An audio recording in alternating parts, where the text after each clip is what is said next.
Good evening. This is Rashad Mitchell come to you live from my YouTube channel as I continue on my part series. The week that was college football history review, the 1978 college football season. Tonight I'll be talking about the games that were played during week two of the games that were played on September the 16th, 1978. So let's get into it. We're going to start with Navy shutting out Virginia by a score of 32 to nothing. Balanced naval attack swamped the Cavaliers as midshipmen rushed for 229 yards and threw for 218 yards. Quarterback Bob Dzinski led the route, running for touchdown and connecting with wide receiver Phil McConkey on three long passes to set up 17 points. Now, Phil McConkey caught five passes for 149 yards. Tailback Steve Callahan ran for 100 yards on 21 carries. Powered Navy rushing game with two touchdowns. On bright side for Virginia was play of third string quarterback Joe Mark, albeit against Navy scrubs. I apologize to you for having to watch that, said coach of the Cavaliers of Virginia, Dick Bestwick, proclaimed. I hated to watch it myself. Next, you had UCLA, the number 9 team in the country, against Tennessee, where they won 13 to nothing. UCLA tailback Theotis Brown will have 105 yards and 15 carries, broke a scoreless tie in third quarter with a 54-yard scoring run. UCLA threatened late in the second quarter by running ball deep into Tennessee territory, but officials did not grant noise timeout, and then after the Bruins ran play strangely disallowed standard timeout. Brown's touchdown run, which padded his team's 303 yards on the ground, was followed by a fourth quarter plunge by quarterback Rick Bayshore, was all scoring needed against Young Volunteer squad. Safety Kenny Easley had two interceptions to lead the UCLA defense, while Tennessee quarterback Jimmy Streeter had 58-yard sprint in second quarter mounting his 95-yard rushing. Louisiana State beat Indiana 24 to 17. Louisiana State was ranked number 13 in the country. They beat Indiana 24 to 17. Record Tigers Stadium crowd marveled at the late defensive heroics of LSU, even though Hughes' invaders made things sticky. Thanks to pass interference, Indiana was set up at Tigers' 12-yard line in the last 2 minutes of the fourth quarter. But Hughes' quarterback, Scott Arnett, had his pitch out swatted back to 34-yard line, where he recovered, and Bayou Bengals linebacker Tommy Frizzle picked him off on the next play. Indiana had owned early action, going into the Tigers' territory without result, but responding with 83-yard touchdown drive to have back Derek Barnett's 6-yard touchdown leap. But fumble recovered by LSU safety Marcus Quinn signaled Tigers were ready for revival, and prompted tying touchdown run by tailback Charles Alexander, who had a great game, 144 yards for 32 carries and 2 touchdowns.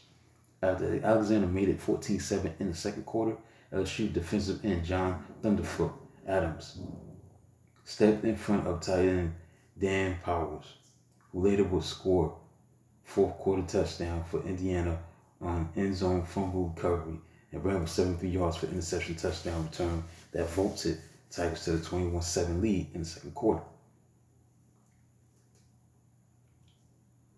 Next, we got Penn State, the number 5 team in the country, facing number 6 Ohio State, where Penn State shut out number 6 Ohio State 19-0. Ballyhoo freshman quarterback Art Sleester joined Buckeyes squad already led on offense by sharp senior quarterback Rod Gerald, who would start for Ohio State. Little did fans know, but Coach Woody Hayes had switched to more open passing attack during close practices and moved Speedy Gerald to wide receiver.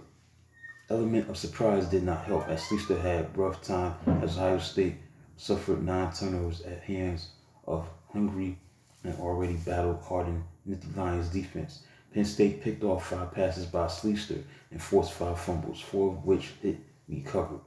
Kicker Matt Barra booted 4 field goals, all following interceptions, while fullback Matt Stewie scored a touchdown on a 3-yard run in the third quarter to boost Penn State lead at that time to 10-0. Michigan State lost to Purdue 21-14. Next, Alabama, the number 1 team in the country, defeated number 11 Missouri by score of 38-20. Scoring 20 straight points, Tigers strike upset specialist from Columbia grabbed a 2017 halftime lead. Missouri emphatically marked scoreboard in the second quarter via halfback Earl Gant's 4-yard run. Quarterback Phil Bradley's dazzling 69-yard scamper, defensive back Russ Calabrese's 20-yard interception return to erase a 17-point deficit. Momentum abruptly shifted early in the third quarter when Crimson Tide defensive end named E.J. Jr. blocked the punt that was returned 35 yards for a touchdown. By linebacker Ricky Gilliard. The Tigers fell apart, losing 2 turnovers in own territory to set up 14 more points for Tide. Alabama quarterback Jeff Rutledge threw 2 touchdowns but saw an end of his school record streak of 100 straight throws without an interception. Finally, Arizona State defeated University of Brigham Young 24-17. The Sun Devils may have moved to the Pac-10, but they proved that they still could beat old whack foes. As freshman quarterback Mike Pickle rallied Arizona State from 17-6 shortfall, replacing quarterback Mark Malone in third quarter. Pickle threw 63-yard touchdown bomb to wide receiver Melvin Hoover and really ran in 2-point conversion to pull Arizona State to within 17-14. Pickle led 2 scoring drives in the fourth quarter with help from Malone for a clinching margin. Sun Devils set up for a tying field goal attempt early in the fourth quarter win.